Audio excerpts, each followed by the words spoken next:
네, 지금 우리 수요 여성 예배 5월달 주제가 뭔지 여러분 혹시 아시죠?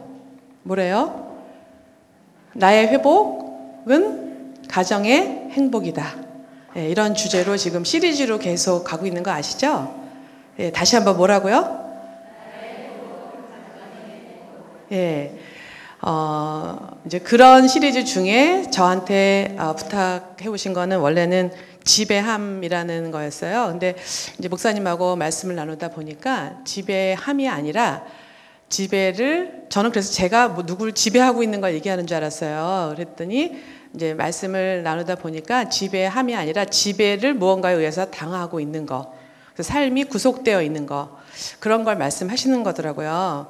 그래서 그게 이제 우리가 그냥 쉽게 말하면 중독이라는 건데, 하다 보니까 그러니까 내가 잘못했다 싶더라고요. 제가 이런 부분에 대해서 전문가는 아니에요. 그래서 굉장히 고민을 많이 하고, 이걸 어디서부터 어디까지 이 정말 증상을 다 다뤄야 되는 건지, 제가 알고 있는 거는 얼마 없는데, 그러니까 실력도 없는 사람이 말하자면 말씀을 나누게 돼서 되게 마음이 힘들었었어요. 그렇지만 일단 순종하고 계속 하다 보니까 이제 대상이, 지금 수요 예배를 나오시는 대상이 일단 여성들이고 그리스도인들이고, 그다음에 보통은 결혼을 했을 주부들이고, 물론 나이에 어레인지는 다 있지만 아이들은 다 있을 것이고, 그래서 우선 우리를 대상으로 하자. 그래서 너무 깊이 가지도 말고, 또 일단 수요 여성 예배 나오신 분들은 그렇게 중증 환자들은 아닐 것 같아요. 그죠? 네, 중증 환자들은 여기 오고 싶지도 않아요. 이 시간에 이미 카지노를 갔든가 아니면은 뭐 바를 갔든가 이렇게 했지, 이 오전 이 좋은 시간에 여기 와서 이렇게 경건한 예배를 드리고 있을 것 같지는 않아요. 그렇다면 과연 우리가 이 중독이란 게 들을 만한 주제일까? 저라도 중독이라고 만약에 한다면 안 갈 것 같아요. 그러면 이걸 어떻게 해야 되나? 그러면서 이제 돌이켜 볼 때 꼭 내가 아니더라도 이게 이제 남편일 경우도 있고, 또는 자녀들이 앞으로 또 이렇게 될 수도 있다라는 생각에서, 그러면 그 부분을 포커스해서 거기까지를 이제 우리의 그 어떤 범위를 정하고 얘기를 나눠보자, 그렇게 제가 정했어요. 괜찮겠어요? 예, 그래서 제가 아마 이게 전문가가 아니라서 어떤 분은 사모님 잘 모르시는 말씀이에요 할 수도 있어요. 그런데 저는 이제 제가 이런 상담 쪽으로는 이제 낫지만, 이거를 어떻게 모든 문제에 해결하는 뿌리나, 그 생겨난 뿌리나 또는 해결하는 방법은 우리 예수님께서, 또 하나님께서 우리 성경에 주셨잖아요. 그래서 그 원리를 찾아가면서 우리가 그 문제들을 접하고 사람들을 도와주고 그랬으면 좋겠어요.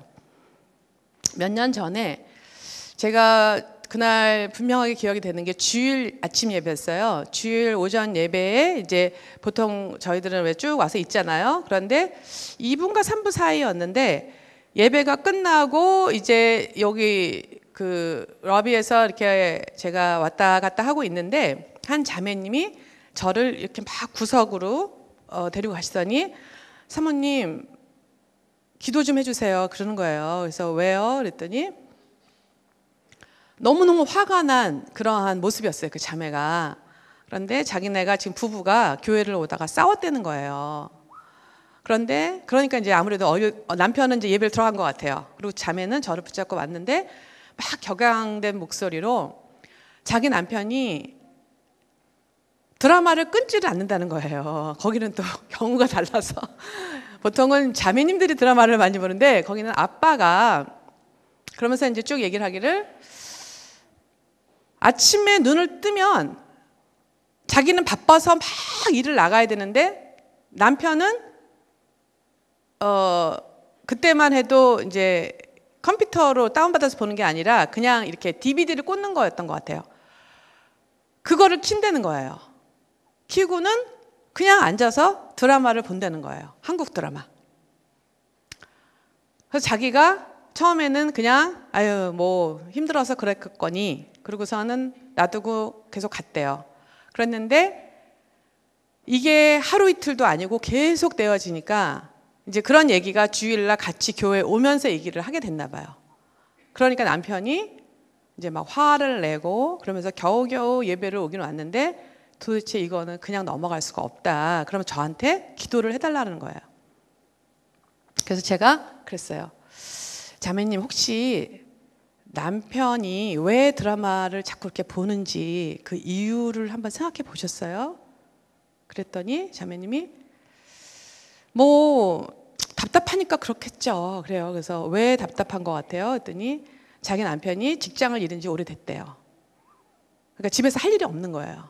할 일이 없는데 그러니까 자기는 그러면 빨리 일을 찾든가 나가서 뭘 다른 일을 하든가 뭘 나가서 차라리 놀든가 하지 왜 남자가 방구석에 앉아서 그렇게 드라마를 보느냐, 이게 자기 못마땅하다는 거예요. 근데 저는 그 남편의 마음을 조금은 알았어요. 저도 오래전에 하염없이 아이들을 다 학교 보내고 드라마에 빠져 있었던 적이 있었거든요. 그래서 나중에 얘기해 드릴게요. 그러니까 다시 말해서 이제 가족들 가운데 본인도 마찬가지예요. 본인도 마찬가지고 가족도 그렇고 친구도 그렇고 누군가 저거 안 했으면 좋겠는데 계속 한다. 뭐 그것이 중증이든 뭐 경증이든 어떤 안 좋은 행동을 계속적으로 한다 할 때는 그 사람이 왜 그런 행동을 계속 하는지에 대한 그 어떤 컴패션? 그 동일화된 마음, 그 사람을 한번 이해하려고 하는 마음으로 먼저 가야 되는 것 같아요. 왜냐하면 반드시 이유가 있더라고요.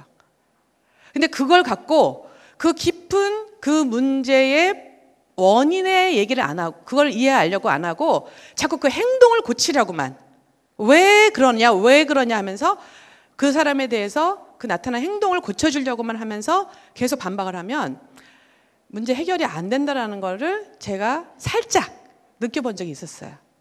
그래서 물론 이거는 이제 깊은 뭐 어떤 전문가가 그 테라피를 해야 되는 정도, 상담을 하고 어떤 약물을 투여해야 되는 거기는 또 다른 얘기가 되겠죠. 그러나 아까 우리가 이제 지금 캐테고리를 정했잖아요.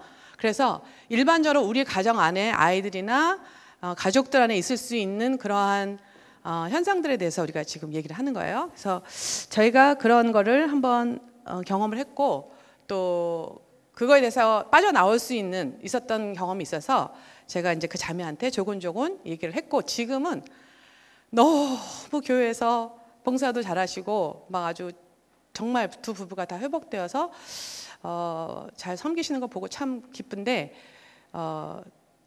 모르겠어요. 오늘 우리 이 자리에 또 비록 예배는 왔지만 내 안에 그런 어떤 공허함이나 어떤 걸로 인해서 나도 모르게 이거 끊고 싶은데 자기가 안 돼요.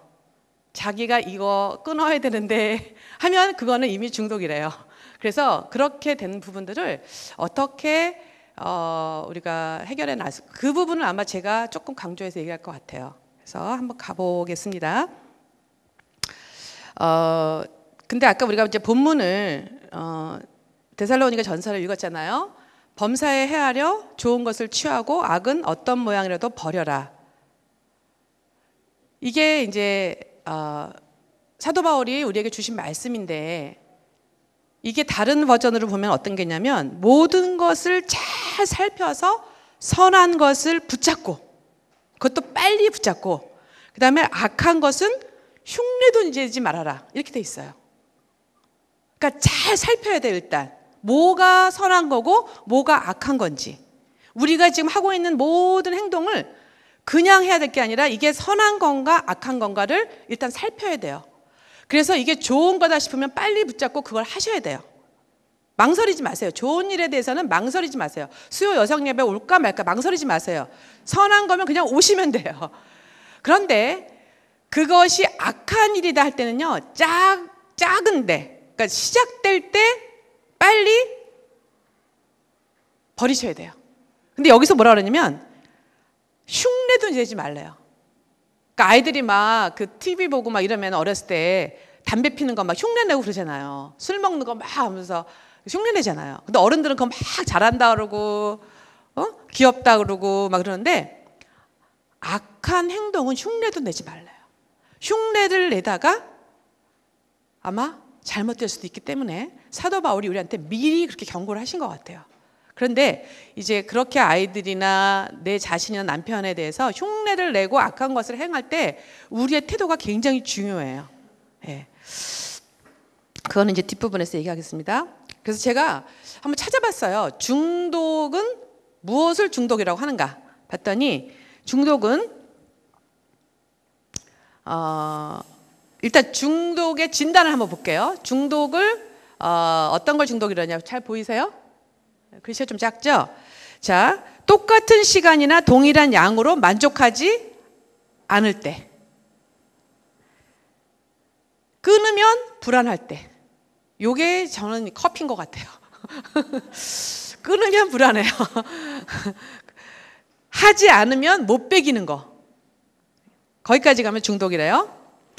그 다음에 지각이나 결근 등 책임을 회피하는 일이 생긴다. 그러니까 그걸 하기 위해서 안 가고, 예, 또는 이렇게 어디를 늦게 가고, 막 이런 자꾸 어떤 일을 자꾸 회피하게 되는 거. 그럴 때 중독이라고 그러고, 그걸 함으로 인해서 금전적 손실이 오고 건강이 파괴되고 이런 부정적 결과가 있는 줄 뻔히 알면서도 하게 되는 거. 여러분은 뭐가 있어요? 쇼핑? 금전적 손실이 오고 건강, 그쵸, 쇼핑할 때 서너 시간 그냥 걷잖아요 우리. 그때는 왜 이렇게 시간이 빨리 가는지, 그죠? 커피도 마찬가지죠. 그래서 커피는 이제 나중으로 가면은 우리가 컨트롤 돼요. 근데 이제 이게 술이나, 그죠, 뭐 갬블이나 이런 거는 안 되는 거죠.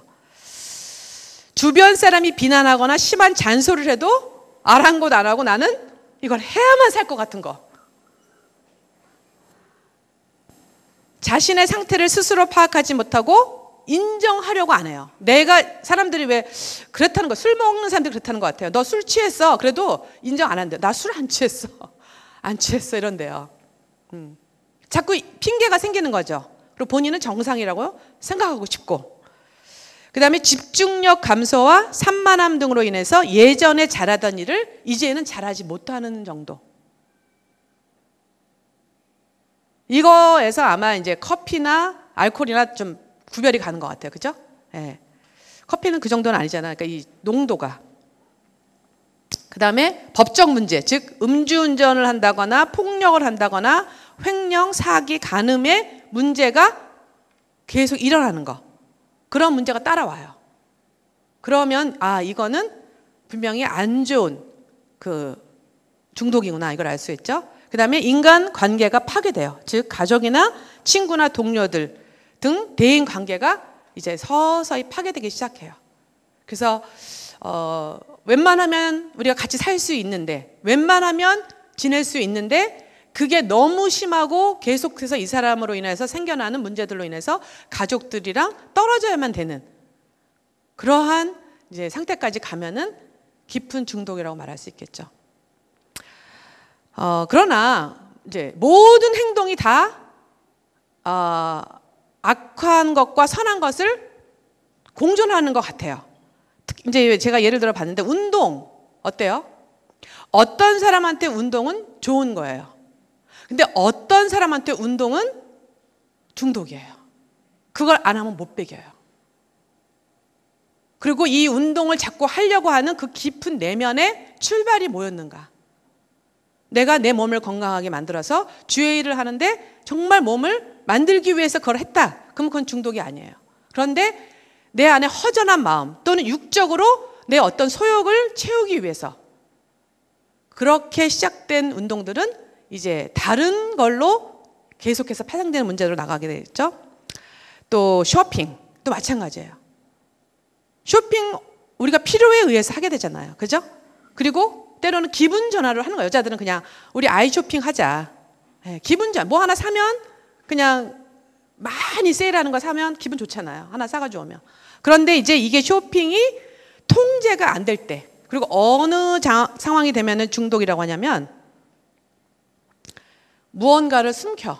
쇼핑해 온 거를 숨긴다든가 영수증을 숨긴다든가 그리고 내 예산을 오버해서 계속 크레딧 카드에 빚을 지면서도 나는 이거를 사고야 말 거야. 이렇게 여기에 이렇게 지금 막 끌려간다. 지배당하고 있다. 이러면 중독이래요. 본인, 우리 여자들한테 많이 걸릴 수 있는 문제들이죠. 그죠? 예. 일단 지르고 봐. 뭐 이런 거. 근데 이제 그것도 어떨 때는 애교로 봐줄 수 있어요. 근데 이제 심하신 분들은 아까 말한 대로 이제 가족 관계에서 막 파괴되니까, 아니면 남편이 계속적으로 추궁을 하거나, 또는 이제 아내가, 남자들도 이거 요새 있더라고요. 왜냐면 인터넷이 발달되다 보니까 이제 인터넷 쇼핑이 되는 거예요. 그러면서 남자들도 왜 요새 애들은 뭐 외모를 가꾸고, 그다음에 이제 남자는 특히나 중독되는 게 그 전기, 뭐죠? 예? 전자, 예. 그런 거 막 여기저기 쇼핑하면서 싼데 딜 나오면 막 사고 보고, 운동화 같은 거, 예, 그런 거 사서 참 이거 이제 점점 문제가 커지는 것 같아요. 그런데 제가 중독을, 사실 저도 몰라서 이제 계속 공부를 했거든요. 중독의 그 원인이 뭘까? 이제 저는 그냥 대충 이게 대부분 사람들이 좀 허해서 나오는 문제가 아닌가 했더니, 인터넷에 보니까 중독의 원인을 이렇게 잘 정리를 해놨는데, 보니까 저는 이 사람 거를 채택을 했어요. 대부분 이제 이런 것 같아요. 첫 번째, 사람은 이제 이거 대부분 심리학자들이 말하는 건데, 자기의 일, 자기가 하고 있는 일, 뭐 그게 주부라도 상관없어요. 일과 그다음에 관계와 여가 활동, 이 세 가지가 만족이 되면 행복하다라고 느낀대요. 자기가 지금 하고 있는 일, 그다음에 내가 갖고 있는 관계들, 남편이나 자녀, 또는 뭐 시댁, 또는 뭐 교회 사람들, 모든 관계에서 괜찮고, 그다음에 이제 나머지 여가 활동에서 내가 남는 시간에 뭘 하느냐, 그런 거에서 적절하게 된 사람들은 대부분 행복을 느낀대요. 그런데 이 중에 어느 가지 한 가지라도 내가 만족하지 못하고 그거에서 너무나 많은 에너지를 뺏기고 힘들 때, 사람들은 다른 행복감을 줄 수 있는 것들을 찾기 시작한대요. 좀 맞는 얘기인 것 같죠, 그죠? 네. 저는 아까 제가 초기에 말했던 것처럼 제가 계속 한국에 있을 때 직장 생활을 하고, 그 다음에 이제 일을 하다가 또 돈을 벌고, 내 자신에 대해서 그 어떤 자존감을 높일 수 있는 어떤 일들을 하다가 제가 미국을 왔어요. 미국을 되게 오고 싶어서 왔거든요. 그래서 이제 하나님 길을 열어주셔서 행복한 마음으로 와서 1년은 참 좋았어요. 예, 정말 여기가 정말 저한테는 신천지였어요. 그래서 너무 행복하게 살았는데, 제가 하는 일이 없었어요. 남편은 이제 아침이 되면 차를 갖고 교회를 가고, 그 다음에 저는 집에서 막내와 같이 있는 거예요. 둘은 학교를 보내고. 자, 보세요. 제가 저의 어떤 능력을 살릴 수 있는 일도 없고, 돈을 벌 수 있는 일도 없고, 그냥 집에서 살림만 하는 거예요. 저는 처음 그렇게 해본 거예요. 결혼하고. 그러면서 처음에는 그렇게 행복했던 시간이 점점 디프레션 같은 게 오더라고요. 그러면서 이제 먼저 몸으로 왔어요. 막 체하는 거예요. 계속 소화가 안 되고, 그래서 저를 자꾸 체한다 그러니까 저희 교회 어떤 권사님이 저를 끌고 병원을 갔어요. 그래서 병원에 가서 저는 이제 소화제를 갖고 올 줄 알았더니 소화제를 안 주시고, 그 여자 의사였는데 그분이 계속 얘기를 들어보더니, 또 한국에 오기 전에 뭐 미국에 몇 년 언제 왔냐, 한국에서는 뭘 했냐, 이걸 듣더니 그때 제가 나이가 40이 좀 넘었을 때였거든요. 이렇게 극한 문화 충격으로 인해서 온 우울증이라는 거예요. 그래서 우울증 약을 한번 샘플로 드셔보실래요? 그러면서 주시더라고요. 그래서 이제 그거 갖고 더 우울해져서 왔어요. 아니 이게 뭐야, 무슨 우울증. 그래서 이제 갖고 왔는데, 제가 일단은 그거를 넣어놨어요. 부엌 서랍에 넣어놓고, 그 다음에 제가 이제 그때부터 저는 뭘 했냐면 이제 기도를 했죠. 그런데 그때 제가 계속 그 즐겼던 게 뭐였냐면 드라마였어요. 어느 날 이렇게 DVD 그 플레이어에 DVD를 탁 넣고 드라마를 보기 시작하는데 아우 재밌더라고요. 그리고 여기는 왜냐면 드라마가 쫙 있잖아요. 기다릴 필요도 없이, 다음 주 기다릴 필요 없이 그냥 내가 보고 싶으면 쫙 볼 수 있잖아요. 그게 언제까지 봐요? 애들의 학교에서 올 때까지. 그러니까 오후 한 4시까지. 또 스쿨버스가 데려오니까 스쿨버스가 데려올 때까지 보는 거예요. 그러면 이제 그때 밥하고 아이들을 맞이하고. 지금은 그러지 않지만 그때는 그 상황이 저도 몰랐어요. 그 사람이 얘기해 주기 전까지는 제가 저 자신에 대해서 직면하지 못했어요. 그러나 수요 예배 열심히 나갔고 주일 예배 나갔고 그때도 열심히 기도도 했어요. 같이 병행한 거죠. 그러나 제가 혼자 있고 심심하고 외롭다고 느껴질 때는 그 드라마를 통해서 푹 빠지게 된 거예요. 그러면서 이제 뭐 그 이후에 이렇게 좀 많이 울기도 하고, 예.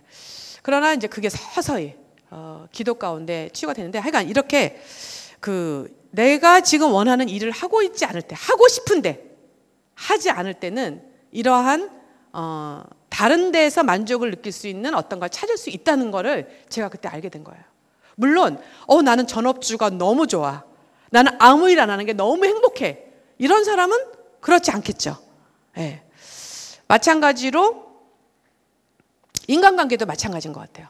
그러니까 인간관계를 잘하고 싶은데 그 관계가 자꾸 삐그덕거리고 문제가 있고, 내가 원인일 수도 있지만 저 사람이 어떤 문제가 있어 자꾸 관계를 깰 때 그거를 회피하고 싶은 마음이 생기잖아요.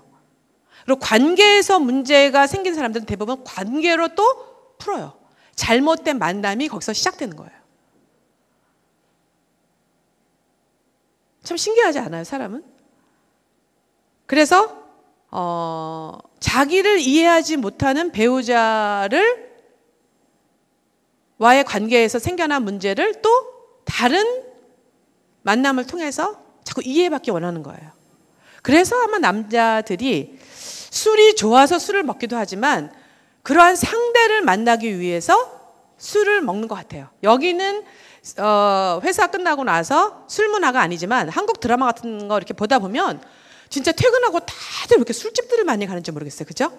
네, 우린 마치 그런 사회에서 안 살았던 것처럼 어머 우린 몰라 말하면서 우리 남편은 집에 꼬박꼬박 들어와 이러는 우리들은 잘 이해 못하지만 한국은 정말 너무나 많은 술 문화인 것 같아요. 근데 그 술이 좋아서 술을 먹기도 하지만 술을 먹으면서 내 마음을 이해해주는 동료들, 내 마음을 털어놓을 수 있는 그 어떤 대상들을 찾아가기 위해서 술을 먹는 것 같아요. 그 다음에 여가 활동. 내가 적절한 여가 활동이 없다. 그러니까 취미 생활이 나쁜 건 아닌 것 같아요. 건강한 취미 생활, 이것도 일종의 취미 생활은 아니에요. 신앙 생활이지만 내가 그래도 시간이 있을 때 뭔가를 할 수 있는 어떤 것들이 적절하게 있으면 좋은데 그게 없어. 심심할 때 항상 병이 나요. 그래서 엄마들이 애들 심심하지 못하도록 계속 돌리잖아요. 그죠? 이 활동 저 활동. 애들 이제 하이스쿨 보내보세요. 2시에 와요. 네? 2시에 와. 2시부터 뭐 할 거야 애들이. 그래서 엄마들이 돌린다 그러더라고요. 참 그 심심한 시간에 기도하면 얼마나 좋아. 말씀 보고 묵상하면 얼마나 좋아. 근데 인간이 타락한 존재라서 그게 안 되나 봐요. 그래서 그 적절한 여가 활동을 엄마들이 지혜롭게 제공해 주는 거 참 필요한 것 같아요. 그러니까 아이들이 심심하니까 인터넷 하는 거예요. 게임 하는 거예요. 심심하니까. 그래서 심심하지 않도록 제가 아까 그 말한 형제님, 그 형제가 이제 잡을 잃고 미국에서 그러니까 한국에서 이민 온 지 얼마 안 된 거예요, 그때가. 그리고 그러니까 여기서 어떤 직장을 생각해서 왔는데 거기서 잘렸어요. 그리고 나니까 남편으로서 가족들을 이끌어야 되는데 해줄 수는 없고 여기저기 넣어봤지만 잘 안 되고, 그럴 때 이제 아내는 일종의 이제 파트타임 잡을 얻게 돼서 매일 나가는 거예요. 그러니까 남편으로서 더 무능한 걸 느끼게 된 거예요. 그러니까 그러한 답답한 마음 속에서 돌파구를 찾았는데 그게 뭐냐면 이제 그 드라마를 보게 된 거죠. 그러면서 거기서 그냥 계속 드라마를 보니까요. 저도 뭘 느꼈냐면 내가 피하고 싶은 현실 세계를 그 다른 거를 보면서 거기에 그 세계로 뛰어들더라고요. 저 사람들이 지금 나누는 대화와 그 상황과 그 관계 속으로 막 빠져들어가면서 내 지금 이 힘든 상황을 잊어버려요. 그러니까 자꾸 그걸 보게 되는 거예요. 그러니까 이 형제는 그러면서 한두 가지 보다가 말려고 했겠죠. 어떤 사람이 그걸 계속 보고 싶겠어요. 그런데 이게 또 기가 막히게 작가들이 다음 편이 궁금할 때 딱 끊어요. 아, 요거만, 요 편만 보자. 아, 요거만 보자. 그러면서 계속 빠져들어가게 만드는 거야. 그런데 내가 지금 할 일이 있으면 일어나면 돼요. 근데 문제는 내가 지금 이걸 안 봐도 할 일이 없다는 거예요. 불러내 주는 사람도 없다는 거예요. 정말 지나가는 개 한 마리 와서 말 붙이질 않아요. 이 미국이라는 집 구조는 더 그렇더라고요. 정말 내가 문 밖에 나가지 않으면 아무도 나를 불러주는 사람이 없어. 잘못 나가면 영어로 말 시켜서 싫어.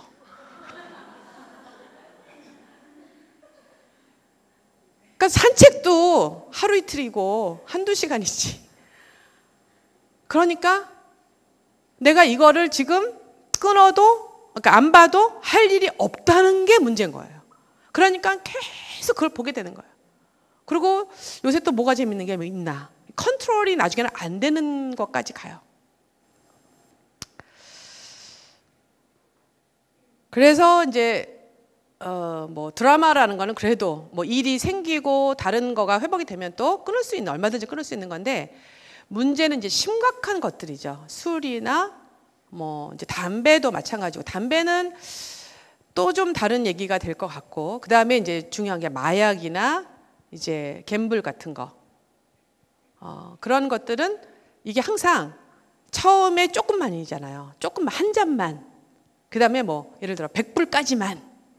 이렇게 어떤 리밋을 정하고 내가 그걸 컨트롤할 수 있다가, 그런데 이것들의 속성이 정말 거룩하신 하나님으로부터 온 게 아니잖아요. 이 땅에서 주관한, 세상을 주관하는 자가 우리를 하나님께 가까이 가지 못하도록 만들어낸 것들은요, 항상 거기서 멈춰지지가 않는다는 거예요. 그러니까 점점 더 이렇게 가다 보면 나중에는 이제 어떤 누구도 제압할 수 없는, 그러니까 병이 든 거랑 똑같은 것 같아요. 예, 어떤 약으로 될 수 없는 그러한 상태까지 가는, 이제 거기까지 가기 전에 우리가 이제 알고 사람들을 이해하고 도와주고 기도해주면 좋겠죠. 근데 내가 이제 이거 중독의 종류가 뭐가 있나 하고 찾아봤더니, 이제 알코올, 그다음에 약물, 그다음에 음식 중독이 있대요. 그다음에 이제 관계 중독. 사람들하고 계속 관계를 안 만들면 불안한 사람이 있어요. 예. 그래서 만남을 계속 만나고 계속 연락하고, 이제 여자들이 그래서 이 카카오 중독도 될 수 있어요. 예. 이 대화창에 계속 지금 누구한테 말이 안 오면 내가 말 걸고, 예. 그렇게 해서 중독. 그다음에 이제 분노도 중독이 돼요. 화를 내는 거가 이게요. 화를 안 내면 이 안에서 자꾸 이제 화거리를 만들어요. 굉장히 이거 분노가 안 좋은 거고, 그다음에 연애하는 거. 제가 한 번은 이 사람은 연애를 할 수는 없는 사람이에요. 왜냐하면 이제 저 같은 사몰에서, 근데 그 사모님이 한 번은 저한테 고백하는 게 뭐냐면, 사모님, 저는요 연애를 너무 하고 싶어요. 왜냐하면 자기 남편이 첫남자였대요. 연애를 한 번도 안 하고 거룩하게 기도하다가 만나는 사람이라서 정말 이 사람은 영원히 행복할 줄 알았는데, 자기가 어느 날 이제 자기가 사역을 하다가 번아웃이 된 거예요. 그러다 보니까 갑자기 드라마에서 연애를 하는 걸 보더니 자기도 막 연애가 하고 싶더래요.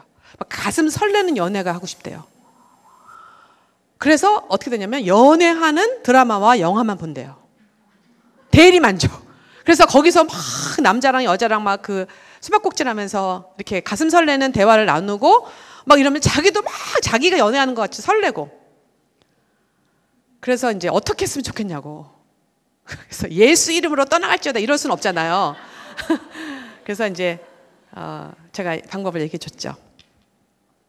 조금 낮았다 그러시더라고요. 1년 후에 가보니까. 그 다음에 여러분 아세요? 종교가 중독이 될 수 있는 거? 종교적 행위 있죠. 교회 안 가면 못 살아 이런 거. 근데 주님이 좋아서가 아니라 그냥 교회 안 가면 왠지 내가 막 허전한 것 같고 이래서 가게 되는 거. 종교도 중독이 될 수 있다는 거예요. 뭐 교회뿐만이 아니죠. 뭐 불교든지 어떠한 종교든지 마찬가지죠. 그 다음에 이제 일중독. 일중독이 생각보다 많아요. 일을 안 하면 불안한 거. 일을 계속 만들고 또 회사에서 회사 일을 집에까지 갖고 와서 집에서도 계속 그 일 속에서 막 파묻혀서 일을 완벽하게 하고 싶은 거. 그러면서 막 일 속에 일이 가장 최고의 가치. 남자분들 중에 이런 경우 많은데 여자들도 사실 있어요. 그 다음에 뭐 우리가 아는 도박, 그 다음에 이제 인터넷 중독, 그 다음에 섹스도 중독이 되죠. 이게 뭐 사람이 사랑을 해서 그걸 하는 게 아니라 그냥 그걸 계속 그 속에서 그걸 하면서 자기를 잊고 그걸 하면서 어떤 무아지경으로 가고 그 다음에 할 일에 대한 에너지를 얻고 이러면 이제 이게 중독이 되는 거죠. 그다음 아까 말씀드렸던 쇼핑, 그다음 운동 이런 것들. 지금 또 이제 우리 주부들로 오면은 주부들이 가장 지금 제가 볼 때 자매님들이 많이 중독에 있는 게 이제 아까 말한 그러한 뭐 드라마를 들어가서 본다든가 이런 것들 또는 이 SNS, 뭐 카카오톡 또는 뭐 페이스북 이런 막 안 하면 안 되는 거. 근데 이게 참 사람이 그렇더라고요. 제가 몇 년 전에, 그러니까 오래 전이죠. 한 7, 8년 전에 어떤 그 IT 계통에서 일하는 형제가 저한테 사모님 저는요 아침에 일어나면 제일 먼저 컴퓨터 앞에 앉는데요. 그래서 그날의 이메일과 이런 것들을 체크하고 그 다음에 계속 뭐가 신상이 나왔나 이걸 조사한대요. 그러면서 컴퓨터 앞에 아침에 눈 뜨자마자 가는 곳이 컴퓨터 앞이래요. 혹시 그러신 분 있어요? 지금 나는 아침에 눈 뜨면 핸드폰에 무슨 연락이 왔나, 그 다음에 인터넷에 뭐가 들어왔나를 먼저 확인한다. 아침밥을 먹거나 또는 다른 경건의 시간이나 아니면 뭐 그냥 내가 운동을 하기 전에 나는 먼저 전화기에 손이 가고 거기로 간다 하시는 분 있어요? 네. 별로 있으시면서 안 드신 거죠? 그걸 제가 어떻게 알아요? 제가 그렇거든요. 그래서 제가 깜짝 놀랐어요. 내가 몇 년 전만 해도 그 형제가 하는 일이 전혀 이해가 안 됐어요. 어떻게 그럴 수가 있어 아침에? 눈 뜨자마자 무슨 컴퓨터를 켜? 근데 어느덧 저도 그렇게 되더라고요. 제가 무슨 비즈니스를 하는 사람도 아니고 그렇게 이머전시한 무슨 이메일이 오는 것도 아니에요. 근데 이메일을 먼저 열어봐요. 그래서 나도 여기에 지금 빠져가고 있구나 이걸 알게 됐어요. 처음엔 모든 게 다 대수롭지 않게 시작하는 것 같아요.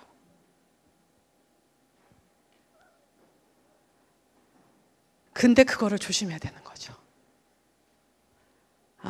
제가 이걸 한번 봤어요. 그러면 어떤 사람들이 중독에 빠지기 쉬운가?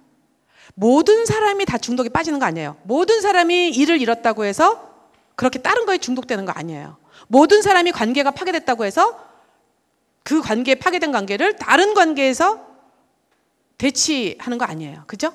네. 여가활동 시간 많다고 해서 뭐 다 죄 짓는 어떤 중독에 빠지는 거 아니에요. 그런데 그런 성향의 사람들이 있어요. 근데 이제 여기서부터 여러분 우리 잘 들어야 돼요. 왜냐하면 이게 엄마의 역할과 중요하고 우리 두 번째 강의인가 우리 황은영 교수님이 말씀하신 그 자존감과 굉장히 연관이 있어요.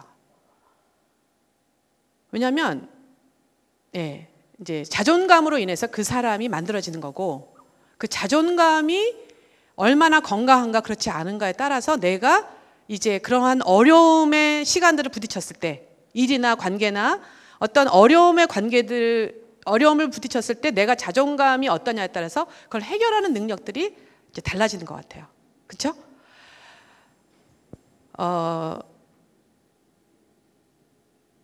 보니까 처음에 이제 어떤 사람들이 이게 많이 빠지나 봤더니 나는 괜찮은 사람이야. 내가 괜찮은 사람인 것을 계속 유지해야 돼. 사람은 괜찮지 않을 수도 있잖아요. 괜찮지 않을 수도 있고 내가 실패할 수도 있고. 그런데 나는 괜찮은 사람이라는 것을 계속 유지하고 싶은 사람. 그럴 만한 자존감은 없는데, 낮은 자존감인데 나는 사람들한테 보일 때 계속 괜찮은, 왜냐하면 계속 괜찮다고 뻥을 쳤기 때문에 계속 괜찮은 사람이 돼야 되는 거예요. 그걸 인정하지를 못해. 그런 사람들이 사람들한테 보여질 때는 괜찮은 사람처럼 보여주는데 현실은 그렇지 않기 때문에 자존감이 낮고 자기 상황이 그렇지 않기 때문에 그 갭을 유지하기 위해서 다른 거를 찾는데요. 그럴 때 다른 중독적인 어떤 것들을 찾으면서 그걸 하면서 안정을 얻는 거예요. 아, 그래, 잊자. 회피하는 거죠, 일종의.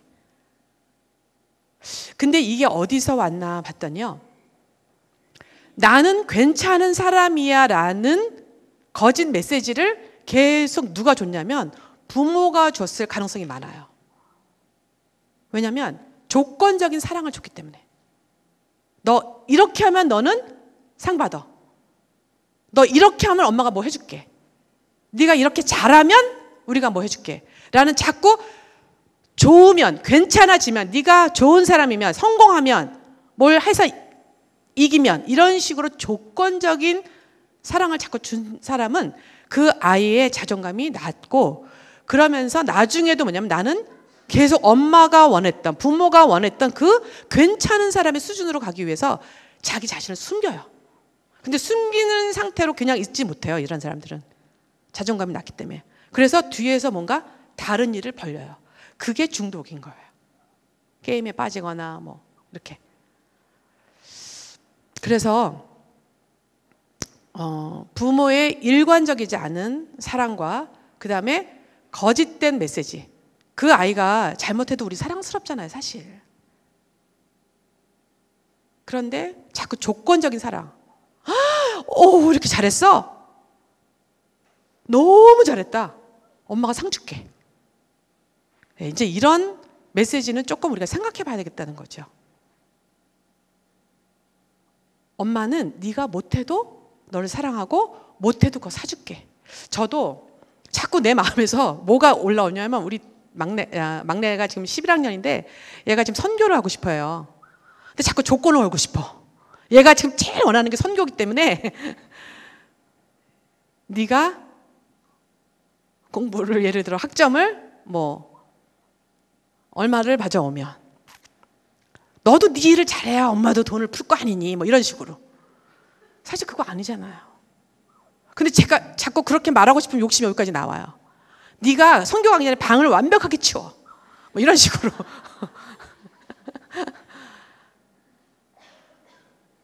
그래서 제가 그 유혹이 진짜 와요. 제가 아마 이렇게 제가 회복이 안 됐으면 예전역에 그 얘기 했을 거예요. 너 이번에 4.0 안 받으면 선교 갈 생각 하지도 마. 그 엄포가 얘한테 먹힐 거라고 생각하고 아마 했을 거예요. 생각도 없이. 근데 그런 게 안 먹히더라고요. 제가 두 아이를 키우면서 그게 안 된다는 거 알았고, 그 다음에 제가 회복이 되면서 그런 걸로 선교를 보내서는 안 되겠다. 적어도. 조건부의 사랑으로 하진 말자. 너도 최선을 다하고 엄마 당연히 네가 선교 가는 거 후원하지. 돈이 없으면 엄마가 기도할게. 이제 이렇게 정답을 주는 엄마가 됐어요. 진심으로. 그런데 아이들한테 이거 자꾸 너가 괜찮은 사람이 되면 엄마가 사랑해 줄게 라는 이 조건적인 거, 그거를 우리가 좀 생각해 봐야 되겠다. 그리고 나도 혹시 그러한 조건적인 사랑을 받은 사람 아닌가 한번 생각해 봐야 되고, 남편도 한번 보고, 이게 굉장히 심했던 그 부모 밑에 자란 남편이나 나라면 아마 아이한테도 굉장히 그걸 요구할 거고, 우리가 아무래도 다른 걸로 그 욕구를 만족시키려고 하는 경향이 많을 거다. 우리를 이해하는 시간 되었으면 좋겠어요. 그 다음에 이제 두 번째 사람은 괜찮은 사람이라는 느낌을 갖기 위해 갖고는 싶은데 내가 그만큼 능력을 갖추지 않은 사람일 때, 이게요, 가수나 배우가 그럴 경우가 많대요. 그러니까 본인은 지금 그렇게 많은 팬이나 히트할 만한 역량이 안 돼. 그런데 나는 유명한 사람이 되고 싶어. 그럴 때 뭐래요? 뭐에 의존하게 돼요? 약물에 의존하기가 쉬워요.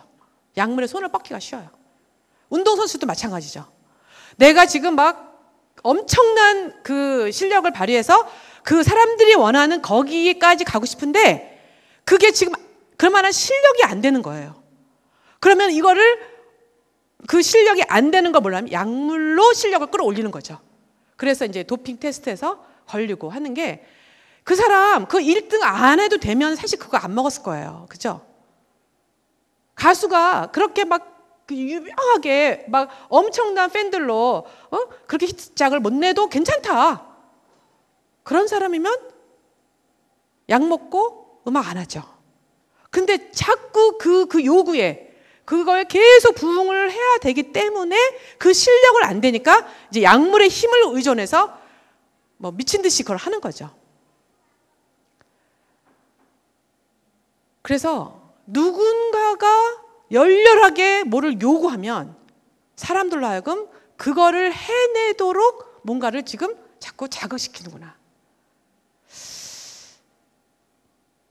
또 한 가지 유형은 자기가 실제로 괜찮은 사람이에요. 근데 괜찮은 사람인 거를 모르는 사람이 이거에 빠지기가 쉽대요.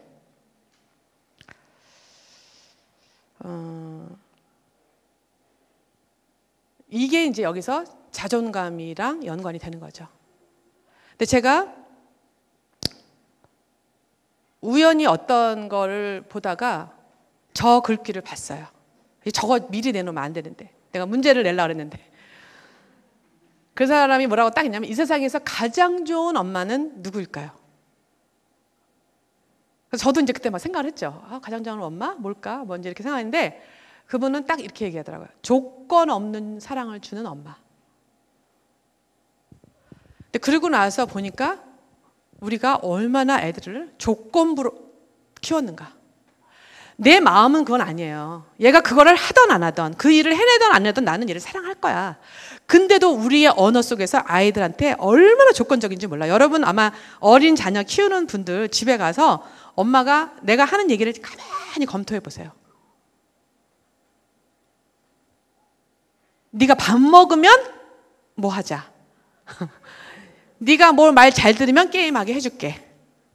뭐 하면 내가 데려가 줄게. 이 조건이 참 많더라고요. 그런데 이제 이게 점점점 커져서 우리가 왜 결혼식 때 뭐 선서했어요?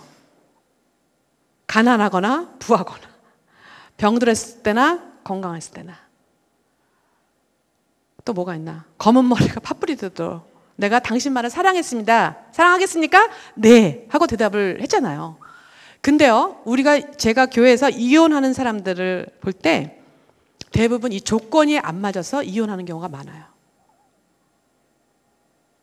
특히나 건강할 때나 아플 때나 했는데 그 아픈 게 몸이 아플 때는 사실 기다려줘요. 근데 정신적으로 아픈 사람들은 우리가 못 기다려줘요. 그래서 정신적으로 아파서 우울증이 와서 우울증 때문에 약을 먹고 우울증 때문에 나를 때렸고 우울증 때문에 따라오는 중독들에 의해서 가정이 파괴됐을 때 절대 그 배우자는 기다리지도 말라고 세상에서 얘기하고 당연히 이혼하라고 얘기하고 그래서 가정들이 파괴됐더라고요. 황은영 집사님 제가 강의를 쭉 들었었어요. 들으면서 뭐라고 처음에 딱 얘기를 했냐면 자존감이란 뭐라 그랬어요? 시험 보는 거야. 자존감이란 뭐라 그랬어요? 자신이 사랑받을 만한 가치가 있는 소중한 존재이고 무엇이든 잘할 수 있는 사람이라고 믿는 마음이래요. 자, 자존감이란 어떤 거라고요? 자신이 사랑받을 만한 가치가 있는 소중한 존재이고 무엇이든 잘할 수 있는 사람. 네. 그걸 믿는 거예요. 여러분 그거 믿으세요? 나는 사랑받을 만하다. 저는 정말 옛날에는 이거 안 됐어요. 근데 지금은 누가 저보고 사모님 왜 이렇게 못생겼어요? 그래도 저는 안 믿어요. 안 믿어요. 저. 그렇게 사랑받을 만한 가치가 있는 존재라는 걸 저는 믿어요. 제 가치가 급상했거든요. 제 몸값이 아주 커요. 제 몸값이 엄청 커요. 아무리 수억의 돈을 갖고 와도 저 못 사요. 왜? 예수님의 보혈에 피값 주고 저를 샀기 때문에 저는 예수님의 보혈을 갖고 와야 저랑 맞바꿀 수 있어요. 또 하나 중요한 건 무엇이든지 할 수 있는 사람이다. 여러분 그 사실 믿으세요? 나는 뭐든지 할 수 있다. 내가 안 해서 그렇지 나는 뭐든지 할 수 있다. 여러분 자녀에게도 이걸 계속 얘기해 주셔야 돼요. 걔가 정말 F를 맞고 와도 괜찮아. 너는 잘할 수 있어. 애들이 이거를 진실로 믿을 수 있어야 돼요. 왜? 예수님 때문에. 내가 능력 주시는 자 안에서 아버지가 원하시면 난 다 할 수 있다. 이걸 애들이 믿을 수 있도록. 근데 하나님이 애들한테 직접 말하기 전에 누구를 빌려서 얘기해요? 엄마 입을 통해서 얘기하는 거예요. 아이고 시간이 너무 많이 갔네.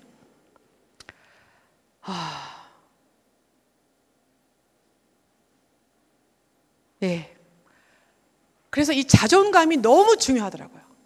저는 근데 제가 사실 이게 권위자로부터 만들어진대요.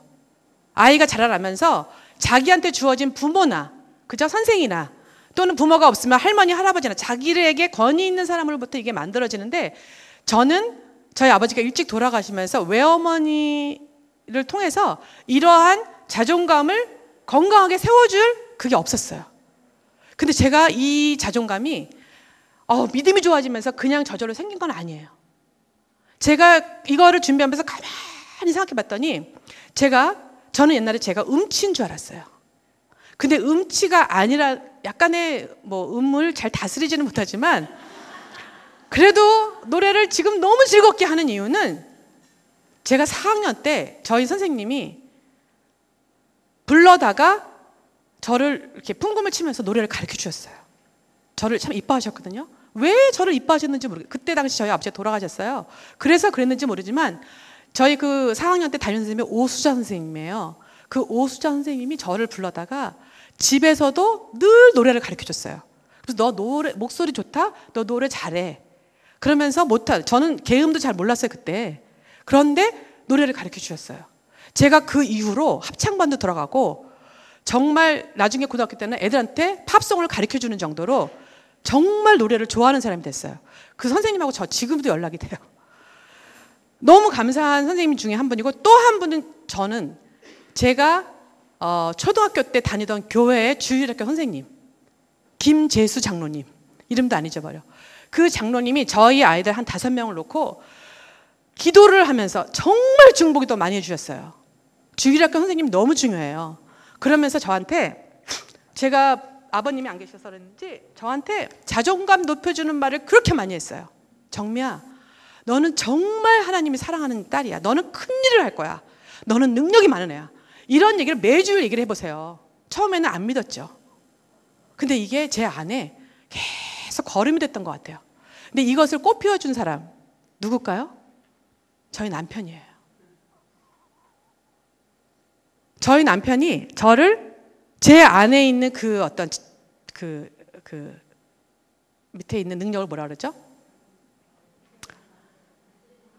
예, 하여간 제 안에 있는 잠재력을 봐준 사람이 저희 남편이에요. 그래서 계속 그걸 이끌어주고 용기를 주고 할 수 있다고 얘기해요. 제가 그때까지만 해도 온전하게 그게 회복된 사람이 아니라서 계속 저를 피했어요. 예, 그랬는데 제가 어느 날 믿음이 온전히 서지면서 남편의 그 말과 이런 것들이 같이 만나면서 제 안에 있는 그 모든 잠재력을 끌어내는 그러한 계기가 됐거든요. 그래서 제가 지금 말씀드리고자 하는 건 여러분 중에 나는 나의 자존감을 높여줄 사람이 없었어. 나는 또 지금 나 혼자 애를 키우느라고 너무 힘들어. 그래서 우리 애는 아마 자존감이 낮은 아이로 커질 거야. No, 아니에요. 계속해서 하나님은 사람을 붙여주세요. 네, 그리고 그 한 사람이 딱 한 사람만 있어도 돼요. 그 사람이 얼마나 진실되게 믿음을 갖고 얘기해도 주느냐.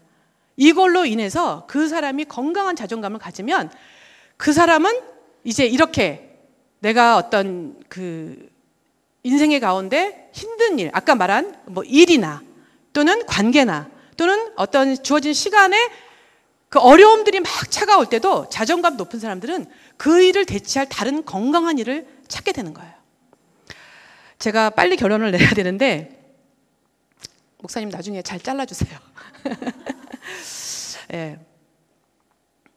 이 자존감을 계속해서 집어넣었던 분이 보니까 하나님이셨더라고요. 구약의 이스라엘 백성들이 400년 노예 생활을 했잖아요. 그러니까 그 노예 생활에 쩌들었던 나는 노예야, 나는 노예야, 나는 노예야. 나도 노예일 거, 아버지도 노예일 거, 내 자녀도 노예일 거야. 그걸 벗어나지 못할 거야. 자기 아이덴티티가 노예였던 자들을 이끌어내시면서 하나님이 계속해서 나는 너희의 하나님이다. 내가 이끌어내는 너희가 하나님이다. 너희는 내 사랑하는 백성이다. 이거를요 무수히 많은 성경 구절에서 말씀하셨더라고요. 마찬가지로 하나님이 우리를 사단의 손에서 우리를 구속시키면서 내 아들의 피값 주고 너를 샀다. 네가 나한테 얼마나 소중한 존재인 줄 알아? 저는 이거를 구약 아가서를 보면서 기절할 뻔했어요. 여러분 아시죠?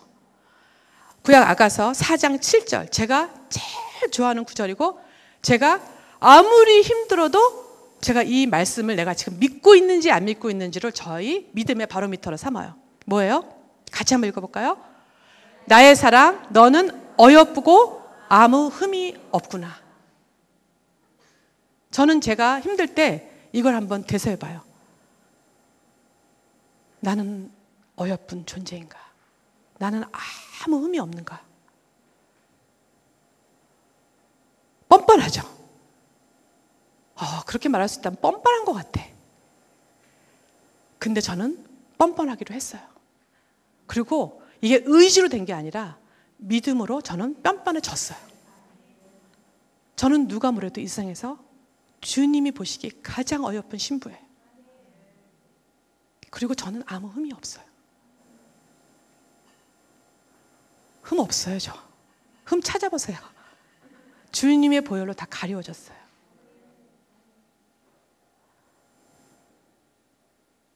저는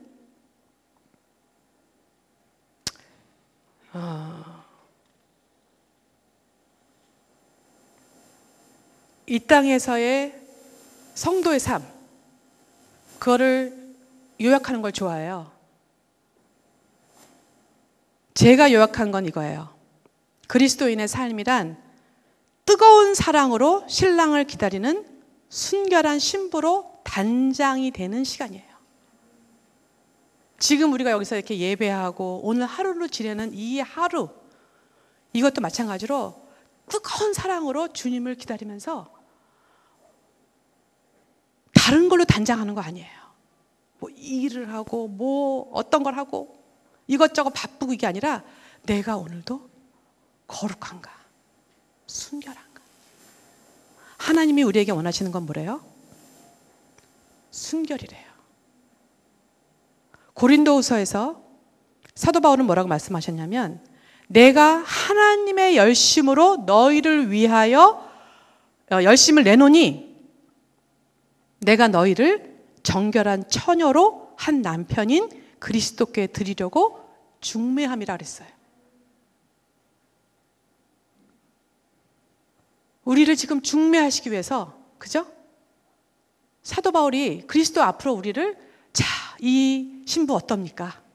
중매쟁이가 지금 우리를 예수님 앞에 갖다 놓은 거예요. 예수님 우리를 신부로 뽑으셨죠. 그죠? 네. 그런데 이 신부가 이제 예식 날까지 단장할 건 뭐예요?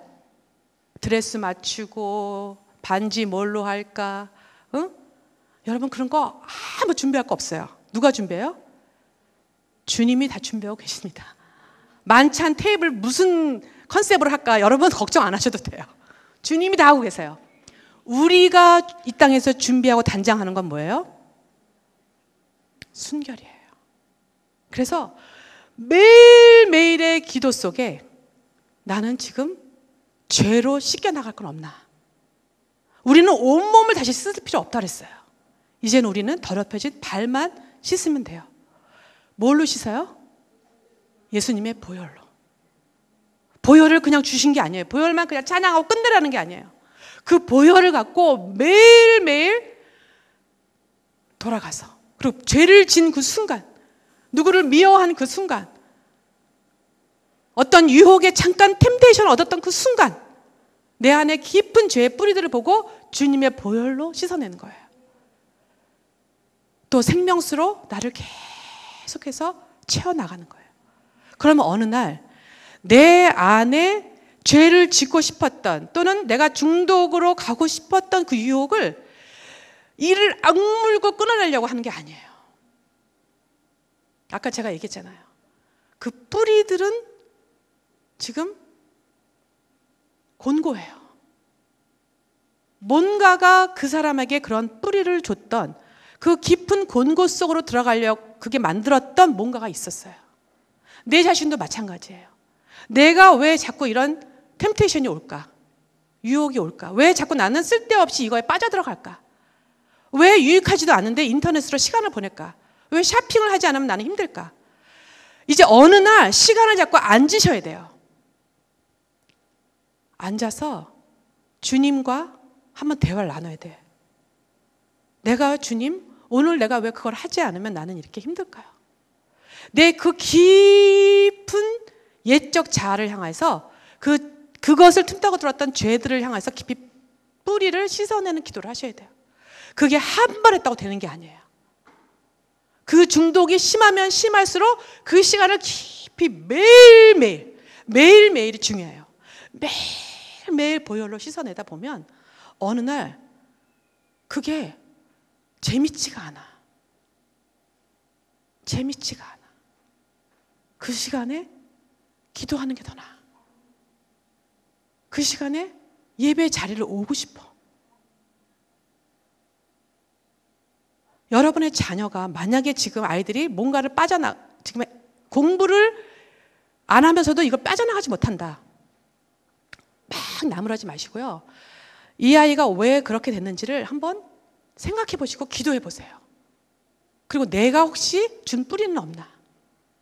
그러면서 아이를 놓고 계속 보혈로 씻어내는 기도를 한번 해보세요. 한 달이고 두 달이고 세 달이고 아이하고 그걸로 싸우지 마시고 한번 엄마가 깊이 중보를 해보면서 아이가 그것을 어떻게 끊어내는지를 한번 보세요. 이게 왜냐하면 나에게 준 자녀나 나나 지금 다 뭐예요? 주님 앞에 순결한 신부로 단장되는 시간이기 때문이에요.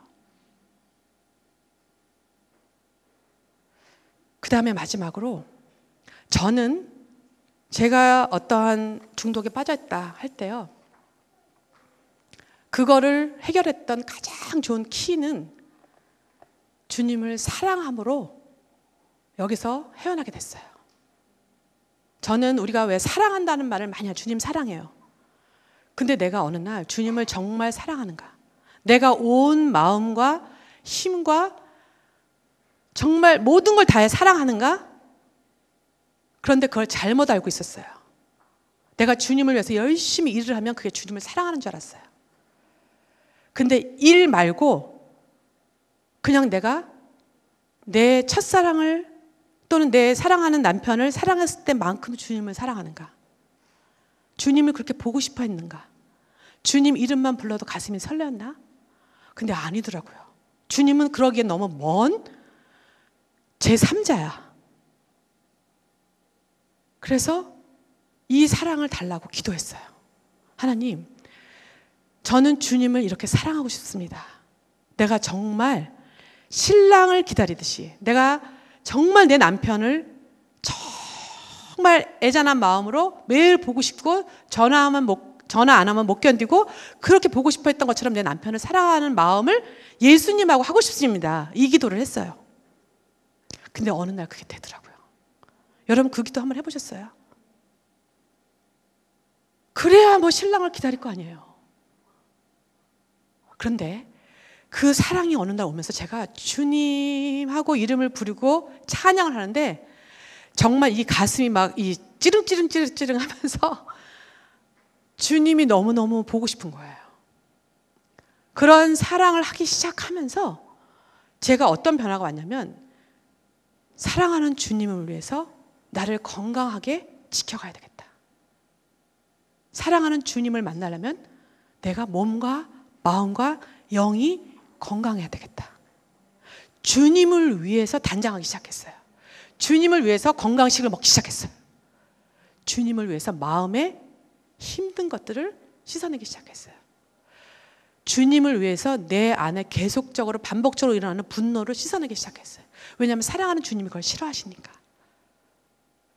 사랑하는 주님을 위해서 나를 단장해야 되겠다.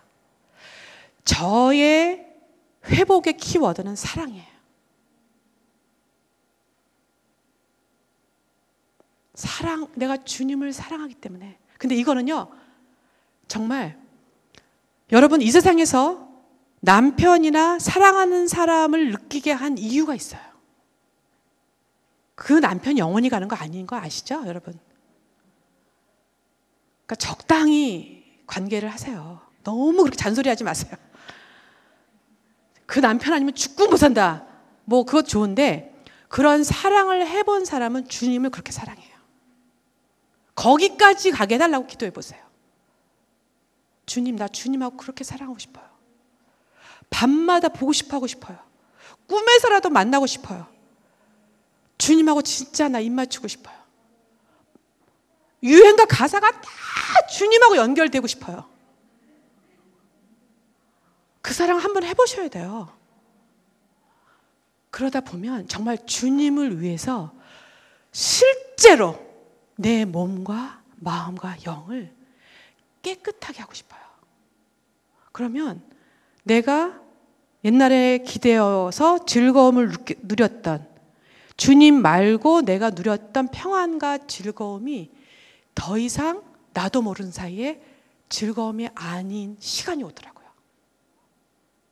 저는 뭐 깊은 중독은 모르겠어요. 그러나 우리 안에서의 지금 이루어지고 있는 어떤 어느 정도의 중독들은 정말 다른 어떤 것보다 제가 경험해 보고 제가 해결받은 걸로는 사랑함으로 제일 처음 우리 말씀으로 돌아가서 정말 주님을 기다리되 그 다시 오실 주님을 다른 걸로가 아니라 몸과 마음과 영을 지켜나가는데 사랑함으로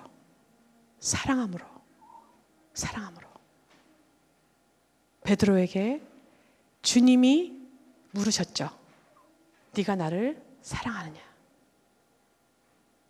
네가 나를 사랑하느냐? 베드로야, 너 나를 사랑해? 베드로야, 너 이 일을 할 수 있겠어? 이렇게 안 물으시고 주님은 뭐라 그랬어요? 네가 사랑해? 그러면 네가 할 수 있겠다. 그러니까 오늘부터 우리는 순결과 사랑을 주님 앞에 구할 수 있으면 좋겠어요. 다른 거 구하지 말고 그거 구하면 우리 안에 웬만한 집에 당하고 있던 것들은 이제 더 이상 우리의 기쁨이 되지 않을 줄로 믿습니다. 우리 시간 찬양팀 나와주시고요. 잠깐 눈을 감고